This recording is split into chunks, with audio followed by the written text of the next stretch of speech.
Assalamualaikum warahmatullahi wabarakatuh. Kali ini kita akan bahas tentang bisnis model kanvas. Jadi ada 9 elemen yang harus ada dalam sebuah kanvas dan kita akan pelajari satu persatu kali ini. Baik. Oke, apa sih bisnis model kanvas? Nah, sebelum kita masuk ke mempelajari elemen-elemen tersebut, nah kita kenal dulu nih apa itu bisnis model kanvas. Kita satukan dulu cara pandang kita tentang bisnis model kanvas. Nah, kalau kita bertanya tentang apa itu bisnis model kanvas, secara umum sebenarnya bisnis model kanvas itu adalah sebuah strategi dalam manajemen yang berupa visual chart yang terdiri dari 9 elemen. Jika dilihat sepintas, sebenarnya alur bisnis model kanvas nampak cukup sederhana, di mana secara garis besar alurnya mengalir dari satu elemen bisnis menuju elemen penting berikutnya. Oke. Nah, lalu selanjutnya, fungsinya sendiri apa sih? Nah, fungsinya sendiri adalah terkenal akan fungsinya yang memudahkan wirausaha untuk menuangkan ide bisnis dalam satu bagan yang sederhana. Tapi ada fungsi lainnya, yaitu misalnya sebagai terjemahan konsep, ide, gagasan, suatu bisnis dalam elemen-elemen visual. Juga sebagai rencana bisnis terfokus. Jadi karena detail setiap elemen bisnis model kanvas memudahkan wirausaha untuk memahami tujuan bisnis. Lalu sebagai alat diskusi yang simple dengan mitra bisnis lainnya, ya, sebagai alat diskusi. Lalu selanjutnya fungsinya adalah sebagai panduan untuk mengeksekusi bisnis tentunya. Oke. Nah, untuk masuk ke elemennya, jadi kan kita sudah sepakat bahwa bahwa ada 9 elemen dalam dalam membuat Peaceful Canvas. Nah, 9 elemen tersebut adalah sebagai berikut. Oke, yang pertama adalah customer segments atau segmentasi konsumen. Elemen pertama yang harus kita miliki dalam memulai bisnis model canvas itu adalah menentukan segmen pelanggan mana yang akan menjadi target bisnis. Misalnya, suatu maskapai penerbangan mengeluarkan dua produk untuk memenuhi kebutuhan dua segmen pelanggan yang berbeda. Atau ada dua stasiun televisi yang menyajikan dua acara berbeda untuk memenuhi segmen pelanggan yang berbeda pula. Nah, pada bagian ini, kita harus bisa menjawab beberapa hal mengenai pelanggan, seperti customer jobs, customer gain, dan customer pain.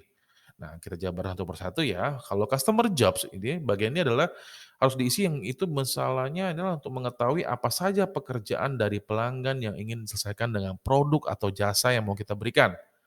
Pekerjaan itu bisa berupa tugas yang ingin diselesaikan, masalah yang ingin dipecahkan, atau kebutuhan yang ingin dipenuhi.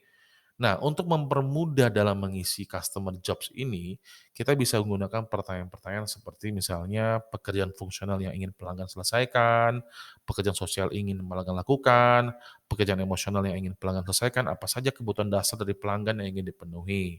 Nah, itu customer jobs ya. Lalu kita harus juga memahami tentang customer gain. Jadi di bagian model kanvas ini berguna untuk menjelaskan manfaat yang diharapkan atau diinginkan pelanggan dari bisnis kita, ya. Keinginan dimaksud di sini adalah keinginan fungsionalitas, sosial, emosi, dan penghematan biaya. Nah, untuk mengisi bagian ini coba coba juga menggunakan pertanyaan-pertanyaan seperti misalnya, apa penghematan yang diinginkan pelanggan? Apakah waktu, uang, atau usaha? Lalu hasil apa yang diharapkan oleh pelanggan? Apakah apa yang solusi yang bisa menyenangkan pelanggan? Apa yang dicari oleh pelanggan? Apakah desain, harga, atau fitur-fitur lainnya? Nah, setelah menjawab pertanyaan-pertanyaan tersebut, coba kita urutkan nih, keuntungan apa saja yang relevan dengan pelanggan atau produk. Lalu kita bisa mengetahui prioritas utama pelanggan. Nah, yang ketiga adalah customer pain, di mana hal ini dibutuhkan untuk menggambarkan emosi negatif, biaya yang tidak diinginkan, situasi, dan risiko selama atau setelah pekerjaan itu selesai. Untuk mempermudah mengetahui customer pain, kita dapat juga menggunakan pertanyaan seperti misalnya, apa yang menurut pelanggan mahal? Apakah waktu yang lama, modal terlalu besar, atau usaha cukup besar?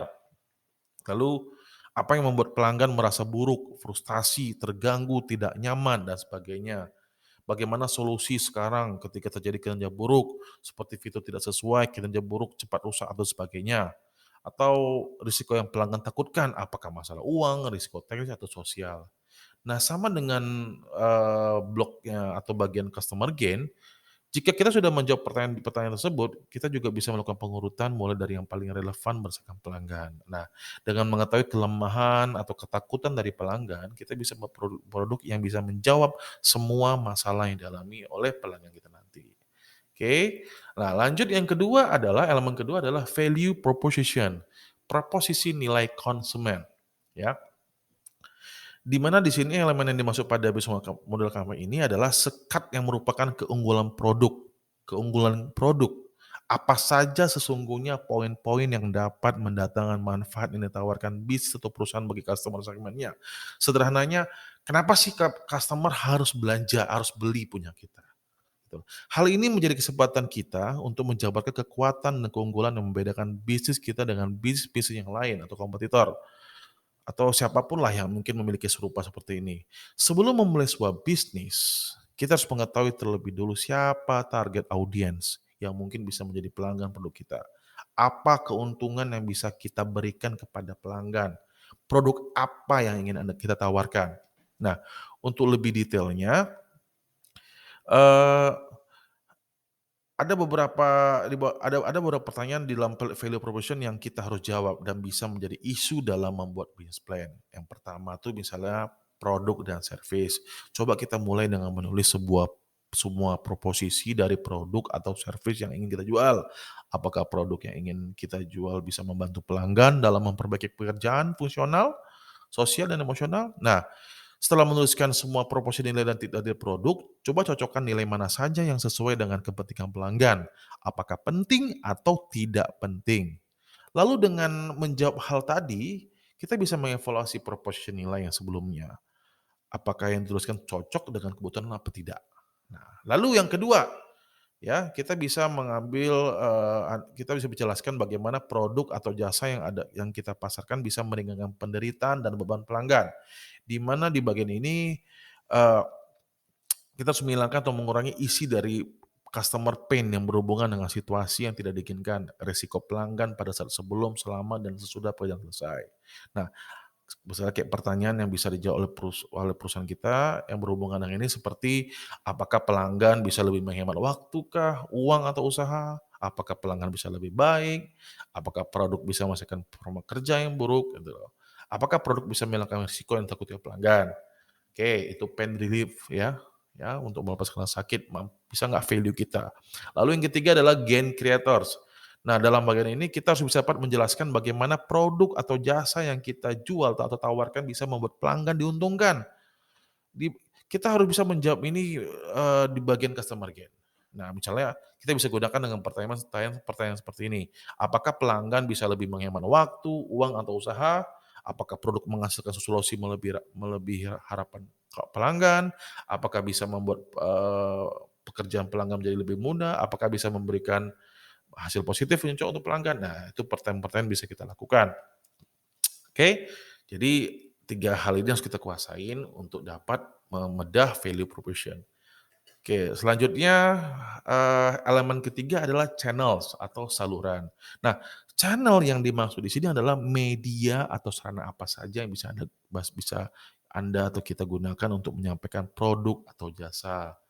Channel atau saluran adalah bagaimana kita bisa menyampaikan produk kita sampai hingga kepada konsumen. Melalui penggunaan channel yang tepat, kita baru bisa menyampaikan value proposition pada customer segment. Kalau nggak tepat, ya berarti tujuan kita miss gitu ya. Nah, ini adalah salah satu elemen bisnis model canvas yang sangat penting. Jadi coba pikirkan channel yang ingin kita gunakan dengan baik. Karena penentuan channels adalah salah satu elemen penting bagi keberhasilan sebuah bisnis. Entah menggunakan sosial media, apakah menggunakan brosur, apa menggunakan iklan, nah gitu ya. Ada beberapa pertanyaan yang bisa kita gunakan untuk menjawab dalam menentukan channel. Misalnya misalnya bagaimana produk layanan bisa Anda dikirimkan ke pasar gitu ya. Produk kita ini kalau mau sampai ke tempat customer menggunakan apa gitu loh. Atau misalnya cara perusahaan memberikan produk dan layanan kepada pelanggan. Nah, kita pikir kita bedah tuh satu persatu gitu ya. Lalu selanjutnya yang keempat adalah revenue stream, sumber pendapatan. Nah, ini juga harus paling paling paling tegas nih harus dibahas gitu ya. Ini merupakan bagian yang paling vital di mana organisasi memperoleh pendapatan dari pelanggan. Nah, kita mau buat bisnis, pendapatan seperti apa? Ini harus dibedah benar nih. Nah, elemen BMC atau Business Model Canvas ini harus dikelola semaksimal mungkin untuk meningkatkan pendapatan bisnis. Jangan sampai ada bahan baku, produk, atau kinerja yang tidak dimanfaatkan secara maksimal. Kita bayangkan kita buat tapi tidak tergunakan dengan maksimal. Akhirnya apa? Cost-nya menjadi bengkak gitu ya. Nah, kita, Anda khususnya benar-benar harus mencoba mencari tahu strategi apa yang bisa digunakan untuk mendapatkan nilai terbanyak dari pelanggan kita. Apakah pelanggan akan membayar satu kali saja atau ada berlangganan kan nanti? Nah, kita harus bedah nih. Atau mungkin kita memang memberikan produk secara gratis seperti ya agak seperti berharap sebagai pelanggan mengupgrade ke produk premium berbayar. Nah, ini harus dibedah satu persatu, nggak bisa nanti di tengah jalan berubah. Nah, ini sudah direncanakan, di-plan, ya. Lalu elemen kelima itu adalah key resource atau sumber daya. Nah, key resource ini adalah sebuah sekat dalam bisnis model Canvas yang berisikan daftar sumber daya yang sebaiknya direncanakan dan dimiliki perusahaan untuk mewujudkan value proposition mereka. Nah, semua jenis sumber daya, mulai dari pengelolaan bahan baku, mengontrol stok barang, penataan sumber daya manusia, dan penataan proses operasional menjadi perhatian dalam membuat Whisper Canvas. Sebentar ya, saya minum dulu ya. Haus.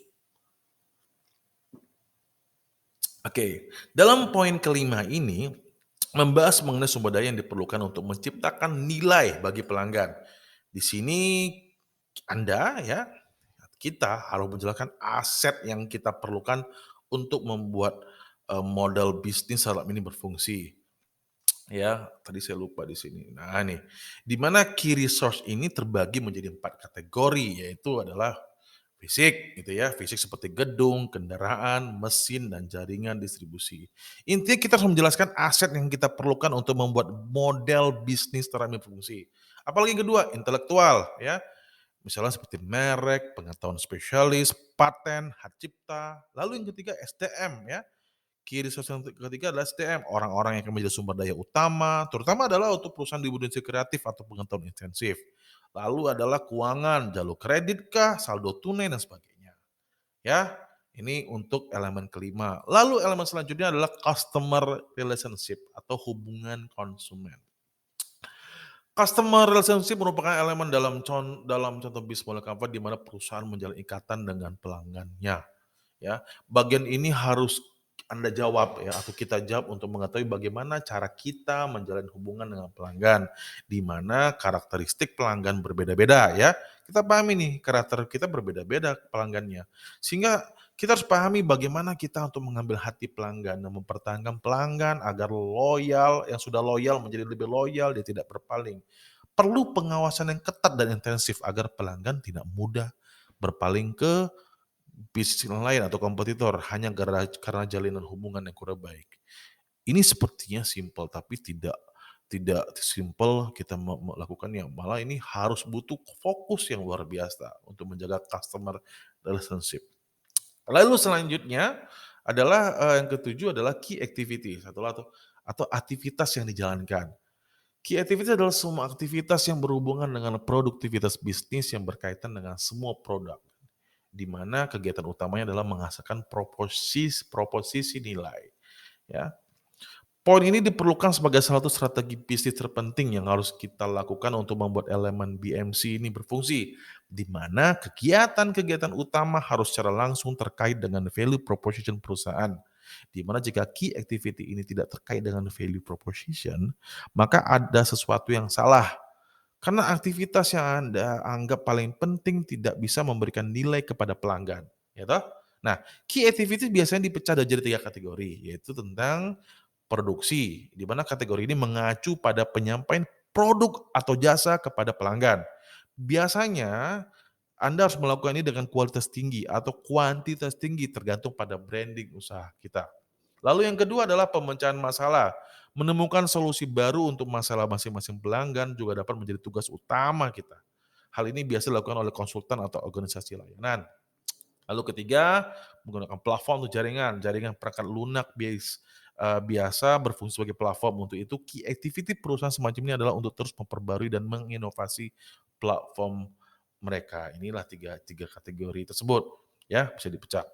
Lalu selanjutnya yang ke-8 adalah key partnership, kerjasama. Ini juga harus diperhatikan ini. Nah, ini di elemen ini berfungsi untuk pengorganisasian aliran suatu barang atau layanan lainnya dalam bisnis kita. Posisi-posisi partner kunci tersebut bermanfaat untuk efisiensi dan efektivitas dari key activity yang telah dibuat. Tak ada salahnya menjalin hubungan baik untuk menciptakan siklus bisnis sesuai dengan ekspektasi, ya. Untuk mengisi key partnership ini, kita harus membuat daftar tugas dan kegiatan yang penting.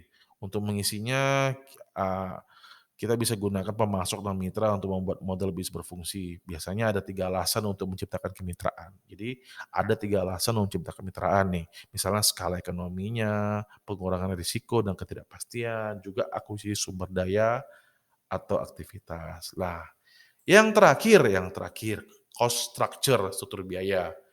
Model bisnis ini merupakan konsekuensi secara finansial dari cara yang digunakan dalam dalam model bisnis yang dibuat. Di sini kita harus memetakan biaya dan memastikan bahwa biaya sesuai dengan value proposition bisnis. Dalam blok ini ya, dalam bagian ini, kita harus bisa tetapkan biaya paling mahal dan paling penting setelah key resources, key partnership, dan key activities ditetapkan.